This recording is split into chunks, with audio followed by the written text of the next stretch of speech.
Hi everyone, it's Catherine with Colorado Yard Care. And hey, I wanted to share with you what you should be doing to take care of your irises after they finish blooming. Here we go.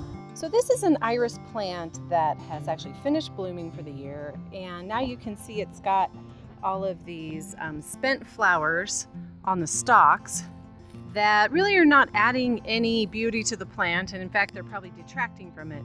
So at this point we want to take them off, but the question is, what's the best way to do that? So if you look at the way this is growing, you've got the center of the iris plant, which becomes kind of an open center, and then you've got groups of leaves. See that coming off the roots there? And then you've got flowering stalks, which have a few leaves, even a leaf up here, and then the flowers.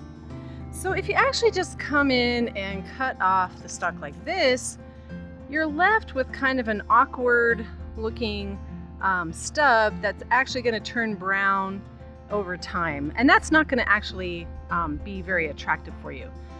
So the other option would be to come in and cut off the whole entire flowering section right here, but then you're losing the photosynthetic capacity of these leaves. These leaves are producing food for the plant and making this into a strong iris, so we don't really want to do that either. So my solution is to find the flowering stalk, trace it back until you're getting to a set of leaves that are attractive. So in this case, we've got 3 right here. And I'm actually going to take my pruners, come in, and clip that stalk as far back as possible without damaging the leaves. So I could maybe even go just a little bit farther. Oops, wasn't very clean cut. But then what that does is it removes the whole entire flowering stalk, but still preserves these leaves to make food for the plant. So I'm just going to come in and do that again. Let's take another example. Here's a nice flowering stalk. I'm going to follow it back to a nice set of leaves right here. I'm going to cut it with my pruners and cut it at an angle to hide that stub. And that's how you remove the flowering stalks. As I'm cutting, I just want to point out that I do like to make an angled cut on the flower stalk. And the reason that I like to do that is that I find that because the iris leaves are actually growing at an angle, if you make an angled cut, it tends to hide that cut stub a little better than if you make just a horizontal cut. There's not really a plant health reason to do that, it's just an aesthetic choice.